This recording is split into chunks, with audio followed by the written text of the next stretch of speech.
السلام علیکم ورحمۃ اللہ وبرکاتہ. کیسے ہیں آپ سب؟ امید ہے کہ سب اچھے ہوں گے. آج ہماری قرآن ہم سے کیا چاہتا ہے اس کی سیریز کے تیسرے ایپیسوڈ میں آپ کا استقبال ہے. آج ہم تیسرے پارے کو کور کرنے کی کوشش کریں گے انشاءاللہ. تو اس میں سب سے پہلی جو چیز اللہ تبارک و تعالیٰ نے یہاں پہ اپنا جو انٹروڈکشن دیا ہے اور جس آیت میں دیا ہے وہ آیت اس کتاب کے قرآن مجید کی سب سے عظیم آیت ہے، اور وہ آیت ہے اللہ لا الہ الا هو الحی القیوم.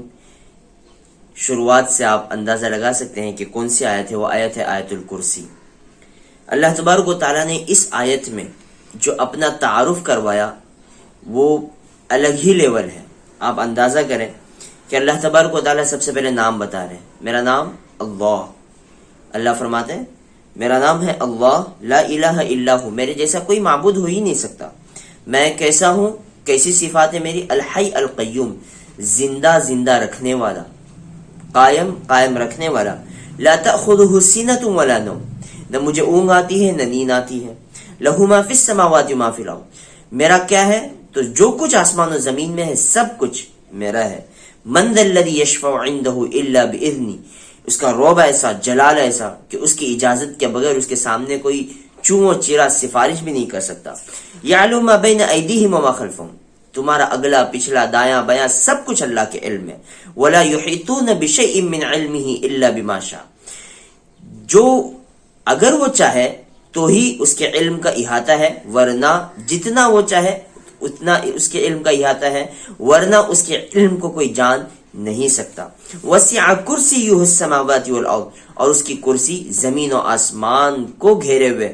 ولا یؤودہ حفظہما، اب ہم اندازہ لگائیں کہ اتنی ساری صفات، اتنا سارا سب کچھ اللہ کا، سب کچھ اللہ کر رہے ہیں تو کیا اس کو تھکن محسوس ہوتی ہے؟ تو اللہ فرماتے ہیں ولا یؤودہ حفظہما، مجھے ذرا بھی کبھی تھکن محسوس نہیں ہوتی. وہو العلی العظیم، وہ سب سے بلند، سب سے عظمتوں والا. یہ میں نے محاوری ترجمہ کیا ہے آپ کو سمجھانے کے لیے.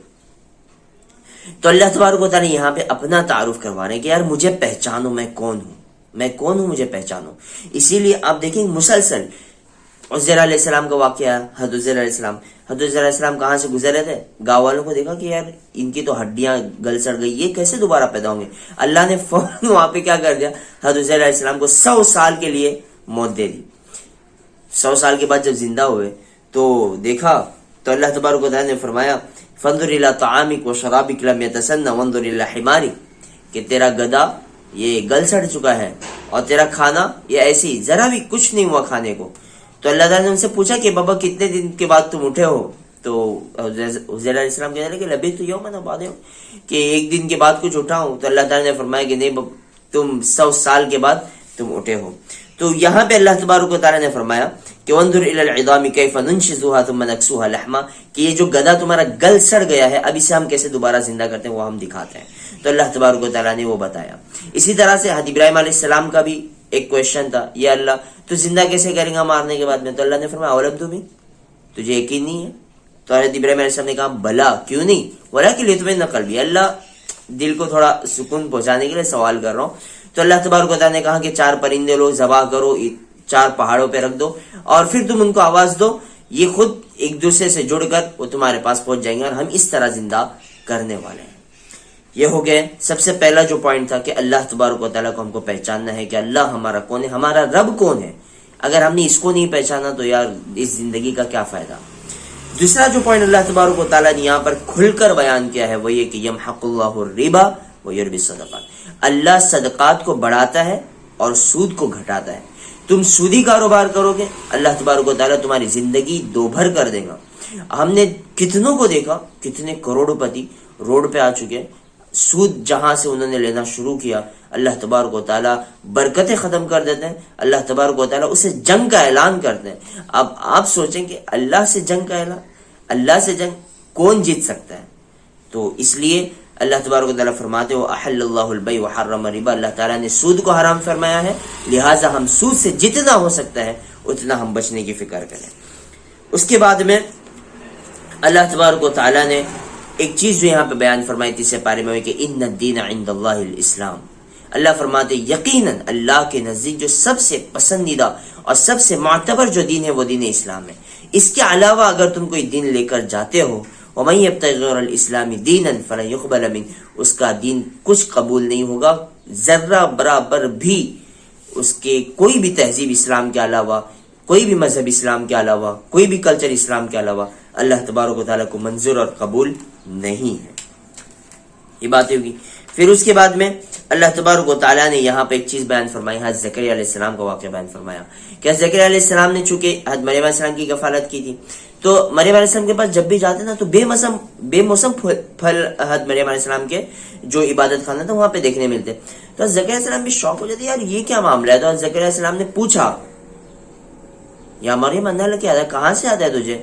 تو حضرت مریم علیہ السلام کہنے لگی قالت هو من عند اللہ، یہ اللہ کے پاس سے آتا ہے۔ حضرت زکریا علیہ السلام کو کلک ہوا، بچہ نہیں تھا، فوراً کہ ہنالک دعا زکریا رب، اللہ فرماتے ہیں کہ زکریا نے دعا کی، اے اللہ مجھے اولاد عطا فرما۔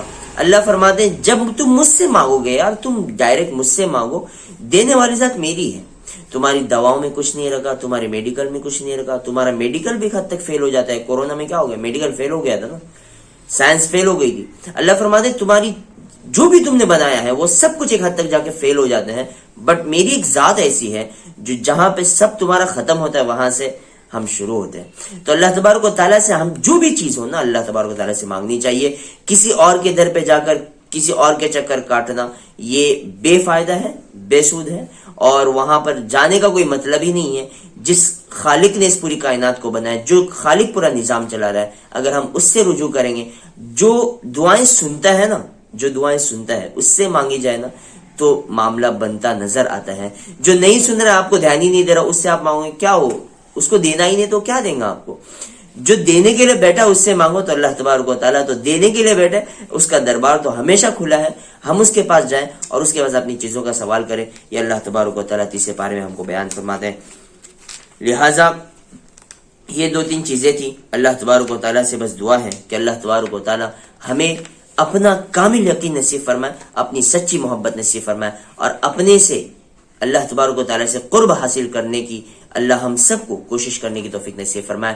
بس اگر آپ نے یہاں تک ویڈیو کو دیکھا ہے تو ضرور زیادہ سے زیادہ اس ویڈیو کو شیئر کریں، اور ہمارے چینل پہ نہیں تو سبسکرائب ضرور کریں۔ ملتے ہیں اگلی ویڈیو میں، تب تک اجازت دیجیے، اللہ حافظ، السلام علیکم ورحمۃ اللہ وبرکاتہ۔